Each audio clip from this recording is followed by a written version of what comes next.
दर्शन दिए थे, जिसके बाद पांडवों ने इस धर्म को केदारनाथ स्थापित में किया। शिवलिंग कैसे आइए मिलकर प्रकट हुआ वो जानते हैं बता रहे केदारनाथ से हैं, मैं जुड़ी एक साथ में रोचक बोल कथा। रही हूँ। धार्मिक ग्रंथों में कथा के पांडवों अनुसार के समय महाभारत की युद्ध ये में बात विजय के है, पश्चात जब पांडवों ने पांडव सबसे और बड़े पांडु युधिष्ठिर पुत्र को थे तब की ये बात हस्तिनापुर है। नरेश के रूप में राज्याभिषेक किया। इसके बाद पर उन्होंने राज्य किया। इसी दौरान एक दिन पांचों पांडव भगवान श्री कृष्ण के साथ बैठकर महाभारत युद्ध की समीक्षा कर रहे थे। समीक्षा में पांडवों ने श्री कृष्ण से कहा, नारायण हम सभी भाइयों पर ब्रह्म हत्या के साथ अपने बंधुओं की हत्या का कलंक है। इस कलंक को कैसे दूर किया जाए? श्री कृष्ण ने पांडवों से कहा कि यह बात सच है। युद्ध में पांडवों ने भले श्री ही जीत कृष्ण से ये तुम्हारी कहा हुई, कि हमारे लेकिन ऊपर तुम लोगों कौरव पर 100 गुरु भाइयों और के अपने हत्या बंधुओं का को कलंक मारने है, के कारण उसको पाप कैसे के मिटाया भागी बन जाए। गए हो। इन पापों के कारण मुक्ति मिलना संभव है, परंतु इन पापों से मुक्ति सिर्फ तब महादेव ही श्री दिला कृष्ण सकते उनको हैं। सलाह देते अतः हैं कि महादेव की आप शरण में जाओ। शिवलिंग उसके का बाद श्री दर्शन करने कृष्ण के लिए द्वारका लौटे। केदारनाथ जाइए। इसके बाद पांडव अपने पापों से मुक्ति के लिए चिंतित रहने लगे और मन ही मन सोचते रहे कि कब वे अपने राजपाट को त्याग कर शिव जी की शरण में जाएं। तब उसी से एक दिन पांडव पांडवों यही को पता सोचते रहे चला कि कब कि हम वसुदेव ने राजपाट को अपना त्याग भेष करके त्याग दिया शिव है जी और की वे शरण परधाम में लौट जाए। गए हैं। यह सुनकर पांडवों को भी पृथ्वी पर रहना उचित नहीं लग रहा था। गुरु, पितामह और सखा तो युद्ध भूमि में ही पीछे छूट गए थे। माता, ज्येष्ठ पिता और काका विदुर वनगमन कर जा चुके थे। सदा के सहायक श्री कृष्ण भी नहीं रहे थे। ऐसे में पांडवों ने राज्य परीक्षित को सौंप दिया और द्रौपदी समेत परीक्षित हस्तिनापुर छोड़ राजा के को शिव जी की पांडवों ने तलाश में राज्य निकल गए। सौंप दिया और हस्तिनापुर से द्रौपदी के निकलने के साथ बाद वो पांचों पांडव भाई और उत्तरांचल की तरफ द्रौपदी निकल भगवान शिव गए। दर्शन के लिए सबसे पहले पांडव काशी पहुंचे, पर वे उन्हें वहां नहीं मिले। सबसे पहले उसके वो बाद काशी लोगों ने पहुंचे, उन्हें आपको और काशी का दर्शन हो रहा है। खोजने का प्रयास किया, परंतु वे जहाँ भी गए बीच में सब लोग मिल बंद कर जाते दीजिए थे। इस प्लीज, क्रम मैंने में किसी को पांचों अनम्यूट पांडव नहीं किया हुआ द्रौपदी है, कोई एक दिन कुछ नहीं शिव बोलेगा। जी को खोजते हुए हिमालय तक आ पहुंचे और तभी शिव जी ने पांडव को देखा तो वे छिप गए। परंतु यहाँ युधिष्ठिर ने भगवान शिव को छिपते हुए देख लिया था। तभी युधिष्ठिर ने भगवान शिव से कहा, प्रभु आप कितना भी छिप जाएं, हम आपके दर्शन के बिना यहाँ से कहीं नहीं जाएंगे। ऐसा और कहा मैं यह जाता जानता है हूँ कि कि जब आप किस लिए पांडव छिप रहे वहां हैं, पहुंचे क्योंकि हमने पाप तब किया है। युधिष्ठिर के इतना शिव कहने जी के बाद छिप पांचों गए पांडव आगे और बढ़ने पांडवों लगे। ने ये उसी कहा समय कि एक आप बैल उन कितने पर भी छुप झपट पड़ा। जाओ, हम यह देख आपके भीम दर्शन उससे के लड़ने बगैर लगा। नहीं इसी जाएंगे। बीच बैल ने चट्टानों और पर अचानक एक बैल दिया। सामने आ उसके बाद गया भीम उसकी और पूंछ पकड़कर बैलों खींचने के लगे साथ बैल तो उनके बैल साथ का युद्ध सर करने धड़ लगा। से अलग हो बैल से गया। युद्ध वह करते धड़ शिवलिंग वक्त में बदल गया। आप कुछ देखो, क्षण ये बाद आपको बैल भगवान का शिव उस शिवलिंग ऊंट से का प्रकट भाग हुए। दिखाई देगा। शिव जी ने पांडव के पाप को क्षमा कर दिया। वहां आज जो भी यह घटना शिवलिंग के है प्रमाण बिल्कुल बैल की केदारनाथ में मौजूद पीठ हैं। की जैसा केदारनाथ है। का शिवलिंग बैल बैल से की लड़ाई मूर्ति के करते रूप में करते वो मौजूद है। बैल की भगवान शिव पीठ को अपने सामने आ सामने गई और पूरा साक्षात देख बैल जमीन पांडवों ने पे उन्हें गिर प्रणाम गया। किया। उसके बाद भगवान शिव ने पांडवों को स्वर्ग का मार्ग बताया और फिर उसके बाद अंतर्ध्यान शिव हो जी गए। प्रकट हुए उसके और बाद पांडवों उन्होंने ने उस शिवलिंग की पूजा पांडवों अर्चना को की स्वर्ग का और मार्ग आज वही बताया। शिवलिंग केदारनाथ इसलिए धाम कहा के नाम जाता से है जाना कि जाता है। यहाँ इस क्योंकि यह प्रकार का पांडवों को शिवलिंग स्वर्ग है जाने का जो रास्ता बैल की पीठ स्वयं के शिव जी बराबर ने है। दिखाया था। इसलिए हिंदू धर्म में केदार स्थल को मुक्ति स्थल माना जाता है और ऐसी मान्यता है कि यदि कोई केदार दर्शन का संकल्प लेकर निकले और उसकी मृत्यु हो जाए तो उसे पुनर्जन्म नहीं लेना पड़ता। अगर आपको हमारा वीडियो सबसे पसंद ऐसा आया हो कहा तो जाता वीडियो को है लाइक कि कमेंट कोई शेयर भी करें अगर और चैनल केदारनाथ को में सब्सक्राइब करना दर्शन ना करने भूलें। के बाद अगर धन्यवाद। उसकी मृत्यु हो जाए वहीं I पर, realized that तो the ऐसा कहा words जाता you है कि hear उसको shape you, पुनर्जन्म लेना but नहीं the पड़ता। most important ये word you will थी ever पूरी hear in your Kedarnath entire की life. The word history. you say to yourself. आपने इससे पहले शिवलिंग के दर्शन भी किए जो बहुत ही मुश्किल होती है। शिवलिंग का दर्शन की वीडियो आपको ज्यादा नहीं मिलती है। अगर हो सके तो मैं आपको वापस वो दर्शन कराना चाहूंगी। आप उसको देखोगे कि ये बिल्कुल भी कोई शिवलिंग जैसा नहीं है। आप ये देखोगे उसमें कि ये बिल्कुल भी नॉर्मल शिवलिंग जैसा नहीं होता। हम ऐसे इस प्रकार से आज के बाद रोज कोई ना कोई एक एक तीर्थ की यात्रा भी करेंगे दोस्तों, और आज हम आपको एक एक तीर्थ की, संसार के एक ऐसे अद्भुत शिव मंदिर के अभी बारे मैं में आपको बताएंगे बता रही हूँ, आप जिसकी एक स्थापना मिनट जाइएगा। वेदों के निर्माण के पहले की गई थी। आपको जानकर ये हैरानी होगी कि इस मंदिर का शिवलिंग पारस पत्थर के समान है जो लोहे को भी। आप एक बार ये दर्शन कर लीजिए फिर से, बहुत ये एक ही मिनट का वीडियो है।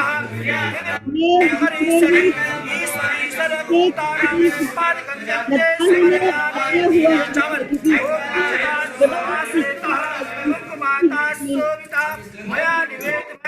अलाउ नहीं कहा।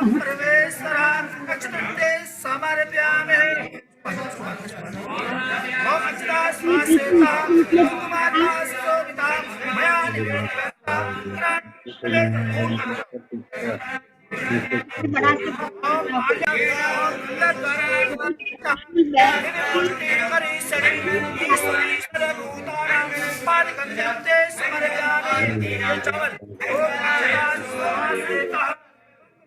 सोविता मया निवेदिता ज्ञानं प्रवेशतरा समर्पयामि। ओम अच्युता स्वासेता माता सोविता मया निवेदिता ज्ञानं प्रवेश भूल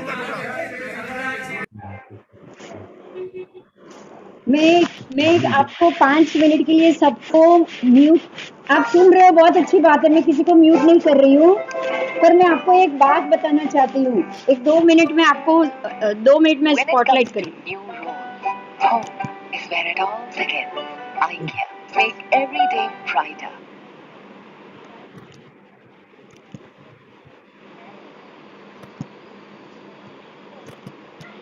केदारनाथ के मामले में ही मैं आपसे कुछ बताना चाहती हूँ।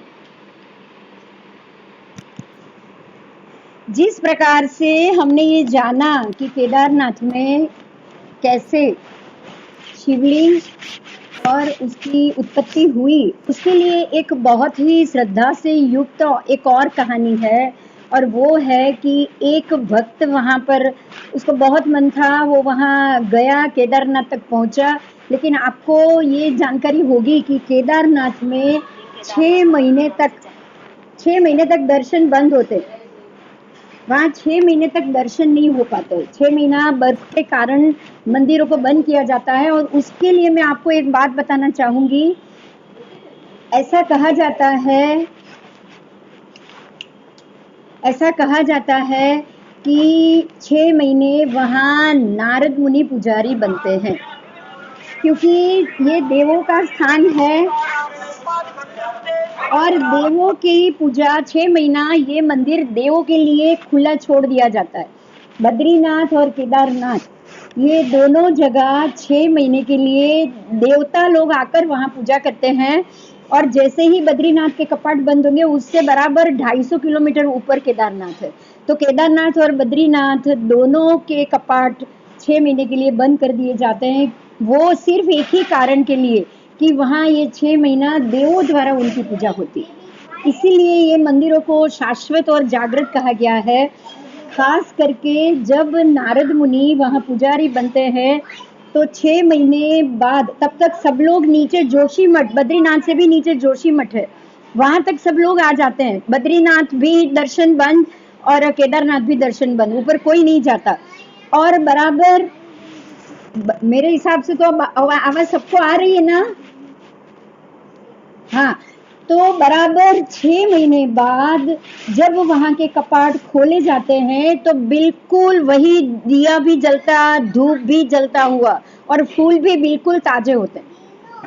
क्योंकि जो 6 महीना देवों ने पूजा की है, 6 महीना हम लोगों ने मंदिर बंद रखा है, लेकिन वो 6 महीना देवों ने रोज पूजा की है। और बिल्कुल उसी बात का वो प्रमाण होता है कि 6 महीने बाद जब हम कपाट खोलते हैं ना, तब भी मंदिर और धूप दिया सब वैसा का वैसे जैसे कल ही बंद हुआ है।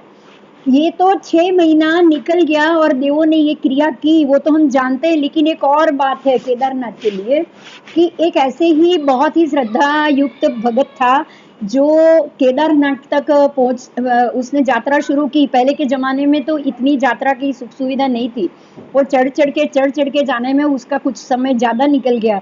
तो जैसे ही वो पहुंचा, एक दिन पहले ही मंदिर के कपाट बंद हो चुके थे। अब बंद हो चुके थे, उसने बहुत बोला पुजारी सबको कि मुझे कुछ भी करके यात्रा करनी है। अब 6 महीना में यहाँ कैसे रुकूं, क्योंकि बर्फ का समय था, सब लोग नीचे उतर रहे थे। लेकिन पुजारी ने बोला कि एक बार कपाट बंद होने के बाद दोबारा नहीं खोले जाते। तो वो वहाँ कुछ देर तक रोया कि अब पता नहीं मेरा कब दर्शन होगा या शिव जी मुझे कब दर्शन देंगे। वो वहीं पे रोते रोते ही मंदिर के बाहर सो गया।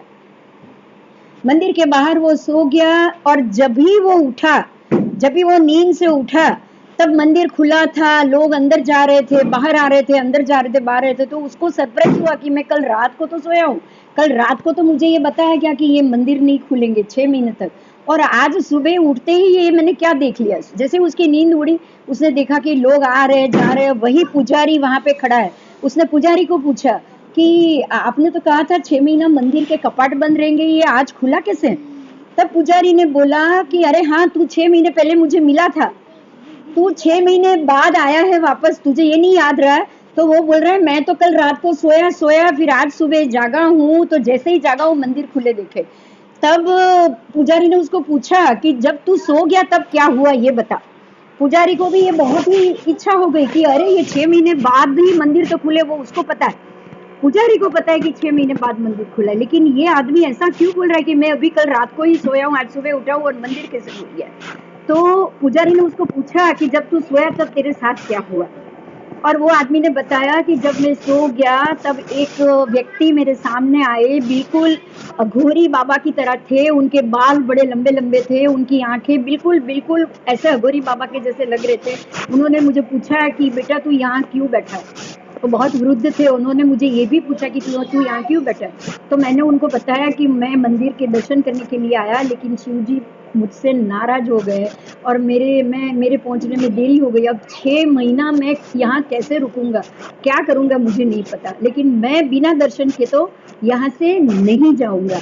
और उस वक्त बाबा ने उससे बातें की, बोला तू शांति से सो जा, फिर सुबह उठना और सुबह तू दर्शन कर लेना। और मैं सो गया, सोने के बाद सुबह उठा हूँ तो मंदिर खुला देखा, तो ये हुआ कैसे? तब वो पुजारी ने उसके वो जो श्रद्धालु था उसके पैर पकड़ लिए और उसने उसको ये बोला कि हम लोग इतने शिव जी बाबा को इतनी मिन्नत करते हैं कि कभी तो हमको दर्शन दो, कभी तो हमको दर्शन दो, और हमको आज तक दर्शन नहीं हुआ, और तुझे आके दर्शन तो करा गए, लेकिन तुझे ऐसी योग निंद्रा में सुला के गए कि तू सीधा 6 महीने के बाद जा गए। तुझे शिवजी ऐसी योग निंद्रा में सुला के गए कि तुझे पता भी नहीं चला, तू 6 महीने बाद जागा, तुझे यहाँ से नीचे जाने की भी जरूरत नहीं पड़ी, तुझे कोई यहाँ से हटाने भी नहीं आया, और तुझे 6 महीने के बाद मतलब सीधा जागा है और तुझे दर्शन हुआ है। तेरे जैसा कोई भाग्यशाली नहीं। यही वजह है कि ऐसा माना जाता है कि यहाँ पे ये केदारनाथ का शिवलिंग शाश्वत है। और एक और बात मैं आपको बताना चाहूंगी, क्योंकि मैं जैन धर्म से भी हूँ, तो उनसे जुड़ी हुई बातों से भी मैं यहाँ केदारनाथ जी से तालमेल रखती हूँ, क्योंकि केदारनाथ जी और अष्टापद जी दोनों के बीच में ज्यादा अंतर नहीं है। दोनों उत्तरांचल में है, अष्टापद हमारे वो चाइना के बॉर्डर में है आज की तारीख में, और केदारनाथ हमारे इंडिया के बॉर्डर में। फिर भी केदारनाथ जाने के लिए हमें चाइना से परमिशन लेनी पड़ती है, तो इसका अर्थ ये हुआ, मेरे ख्याल से नहीं, मेरी गलती हो गई, हमें माउंट एवरेस्ट जाने के लिए चाइना से परमिशन लेनी पड़ती है, अमरनाथ जाने के लिए, लेकिन केदारनाथ जाने के लिए नहीं। तो केदारनाथ हमारी इंडिया की बॉर्डर में है और ये अष्टापद है वो चाइना की बॉर्डर में, तो वो वहां से ज्यादा दूर नहीं है। उत्तरांचल से अष्टापद, केदारनाथ से अष्टापद ज्यादा दूर नहीं है। और ऐसा माना जाता था कि आदेश्वर दादा जब पहले जैन तीर्थंकर हुए, तो वो उनका निर्वाण, मतलब जो परमात्मा जब यहाँ से ये दुनिया से विदा लेते हैं तो उनको निर्वाण कहा जाता है, वो अष्टापद में हुआ था। आदेश्वर दादा का निर्वाण अष्टापद में हुआ था और अष्टापद की यात्रा आदेश्वर दादा ने बहुत बार की थी, और तभी बराबर वहाँ पे केदारनाथ पे बिल्कुल इसी आकार का, जिस प्रकार से आज पालीताना में और जिस प्रकार से वल्लभीपुर में जिस प्रकार से तलेटी की पूजा होती है, बराबर उसी प्रकार से केदारनाथ की शिवलिंग का भी वही स्वरूप है, बिल्कुल वही स्वरूप है। तो मैं आपको यही कोशिश करने की, यही बात बताने की कोशिश कर रही हूँ, चाहे हिंदू धर्म हो चाहे जैन धर्म हो, लेकिन ये हमारे केदारनाथ जी का महत्व बिल्कुल एक समान है। परमात्मा की स्थिति, उनकी हाजिरी, ये सारा बिल्कुल एक समान है। और एक बात मैं फिर से दोहराऊंगी कि जिस प्रकार से आज शत्रुंजय के आसपास पंचतीर्थी है, बिल्कुल इसी प्रकार से पंच केदार की भी पंचतीर्थी है। तो आप अगर ये दोनों का तालमेल करोगे तो चाहे आदेश्वर भगवान का वक्त हो चाहे शिव जी का वक्त हो, लेकिन पंचतीर्थी, केदारनाथ जी की शिवलिंग और केदारनाथ और तलेटी के पत्थर, ये सारी बात बिल्कुल मेल खा रही। और आज आपने केदारनाथ जी के दर्शन किए, तो अब हम कल मौका मिलेगा तो कल, परसों मौका मिलेगा तो परसों, जब भी मौका मिलेगा हम पंच केदार की भी यात्रा करेंगे। और मैं ऐसा चाहती हूँ कि आप सब लोग मेरे साथ जितने भी तीर्थ है वो सब की रोज एक कोई ना कोई एक तीर्थ की हम 10 मिनट के लिए यात्रा जरूर करें। तो मैं ये चाहूंगी आप लोग मेरे साथ आओगे और ये सारे तीर्थ की यात्रा हम एक के बाद एक करेंगे। ठीक है जी, हरिओम, जय जिनेन्द्र। और हम सभी तीर्थ की यात्रा करेंगे। जिस प्रकार से सनातन धर्म का नाम है कि सनातन धर्म का अर्थ ही है कि स्पिरिचुअलिटी, अध्यात्म धर्म जो कभी भी नहीं मिटने वाला है, तो वह वो धर्म हिंदू धर्म भी है और वो धर्म जैन धर्म भी है, क्योंकि वहां भी तीर्थंकर का कभी भी अस्तित्व ना हो ऐसा होगा ही नहीं। बिल्कुल कलयुग हिंदू धर्म में भी आने वाला है और छठा आरा कलयुग के प्रमाण का जैन धर्म में भी आने वाला है। तो जिस प्रकार से मेरा अभ्यास है वो दोनों धर्म बिल्कुल एक ही रूप से आगे जा रहे हैं। तो हमारे लिए तो अध्यात्म से भरा सारे तीर्थ हमारे लिए एक बराबर। ठीक है, तो हम हर एक तीर्थ की यात्रा करेंगे। उसमें जैन तीर्थ भी आ जाएगा, उसमें केदारनाथ जी जैसे हिंदू, हमारे हिंदू महात्मा के भी सारे तीर्थ आ जाएंगे। और आज मैंने सबसे पहले केदारनाथ इसलिए लिया कि अगर तलेटी होगी तो भी यही है और अगर शिवलिंग होगा तो भी यही। और पंच तीर्थी दोनों के दर्शन करने के लिए योग्य है। तो अब हम अगले हमारे सेशन में पंच तीर्थी की यात्रा जरूर करेंगे। बहुत बहुत शुक्रिया कि आप लोगों ने ये बात सुनी। धन्यवाद। अभी मैं आप सबको अनम्यूट कर रही हूँ। सब लोग अनम्यूट हो जाइए। थैंक यू बिंदु बहन, थैंक यू, बहुत बढ़िया। थैंक यू बिंदु बहन, थैंक यू। अभी हम आपके मन में अगर कोई तीर्थ आ जाए बाद में और उसकी कोई हिस्ट्री हो तो आप भी मुझे जरूर बताना, मैं उसको लाकर बताना चाहूंगी। महावीर जी का भी दिखाइएगा, महावीर जी का इस तरह दिखाऊंगी। अगर पिक्चर मिल गया या हमें वीडियो मिल गया तो मैं वीडियो से ही जाऊंगी और पिक्चर मिल गया तो पिक्चर से ही जाऊंगी। No worry. ठीक है। और जिस दिन ये पंच तीर्थी की यात्रा करेंगे तो मैं ऐसा सोच रही हूँ हम आधे घंटे के लिए यही प्रोग्राम करेंगे, क्योंकि पांचों तीर्थ का दर्शन करने में तो समय जाएगा ही ना। और वो एक ही दिन में करेंगे ताकि हम नीचे से लेके ऋषिकेश से लेके, उसमें हम ऋषिकेश से शुरुआत करेंगे। ऋषिकेश से लेके केदारनाथ तक जाने में बिल्कुल बीच में पांचों केदार आ जाएंगे जो पंच तीर्थी के नाम से जाना जाता है। बढ़िया बढ़िया, ठीक है। करा रहे हैं आप, बिंदु बैठे दर्शन करा हाँ, रहे हैं, बोलो। मजा आ गया। अभी नहीं हो पाएगा, मैंने सबको खोल दिया है। हेलो, हाँ बोलो। अच्छा ત્યાં ગયેલું છે ને તો એને મને કીધું સાઈડમાં એક ગોખલામાં છે ને નાના ભગવાન પણ છે અને हाँ, લોકો આપણી રીતે मैंने केदारनाथ का तो मुझे नहीं पता है, लेकिन बद्रीनाथ में जब आप पूरे मंदिर की परिक्रमा करते हो, जब पूरे मंदिर की, तब जो बाहर के गोखले में है वहां पे तीर्थंकर परमात्मा की मूर्ति है, वहां पे है। तो मैं यही कहूंगी, हम कोई भी भाई आपको यहाँ जाके देवों के 6 महीना देवों से पूजित परमात्मा मिलेंगे, इस चीज को आप नहीं ठुकराओगे। और ये सोच के ही आप ये मंदिर के दर्शन करोगे कि जो शाश्वत देवों से पूजित, अगर जो देवों से पूजित है ना वो शाश्वत ही होता है, वो हमेशा के लिए होता है। और उसके अंदर अध्यात्म और पावर, जिसको आप पावर कह रहे हो, वो बिल्कुल पूरा का पूरा भरा हुआ पड़ा है, क्योंकि वो देवों से पूजित है। अगर जो देवों से पूजित है तो वो जागृत भी हुए ना। हाँ, तो हम सबसे पहले ऊपर से ही अमरनाथ, केदारनाथ, बद्रीनाथ, हम वहीं से ही शुरू करेंगे और उसके बाद हम नीचे के जमीन के ऊपर के तीर्थों पे आएंगे। Thank you very much. Welcome. और बाकी आगे जो भी अष्टापद, मानसरोवर, जो भी क्वेश्चन होगा ना, आप मुझे व्हाट्सएप करके बताते रहना, ताकि आप जैसे जैसे आपके क्वेश्चन आएंगे वैसे वैसे मैं तीर्थ को लेती जाऊंगी। जैसे जैसे आपके क्वेश्चन आएंगे वैसे वैसे तीर्थ की यात्रा को भी हम लेते जाएंगे, तो आपके क्वेश्चन की भी सॉल्यूशन हो जाएगा। और अभी तो कल से लॉकडाउन शुरू हो रहा है, 1 महीना हम ऐसे ही यहाँ बैठे हुए, तो बेस्ट आइडिया कि हम सभी तीर्थों की यात्रा करें। Thank you Binduben. કેદારનાથના દર્શન બહુ સરસ કરાવ્યા, બહુ આનંદ થયો. ઘરે બેઠા દર્શન થાય એટલે તો ભાગ્યવાન કહેવાય. તમે તો ભગવાનનું રૂપ લઈ લીધું. बस बस आपने एक ही प्रार्थना करो कि हम सब साथ में एक अध्यात्म यात्रा में सब साथ में जुड़े, चाहे घर बैठ के। बहुत अच्छा, बहुत बढ़िया, बहुत अच्छा। बिंदु बहन आप तो हमारी गाइड है, तीर्थ यात्रा कराने में आप हमारी गाइड हैं। मजा आ गया, बहुत बढ़िया। बहुत अच्छी तरह से समझाते हैं आप, बहुत अच्छा। कल तक होस्ट थी, आज गाइड बन गई, बहुत अच्छी बात हुई। हाँ जी, थैंक यू बिंदु बहन, शुक्रिया, बहुत शुक्रिया, बहुत बहुत शुक्रिया। ठीक है, अभी मैंने सबको ओपन कर लिया है, आप 10 मिनट गपशप करो फिर बंद कर लेंगे।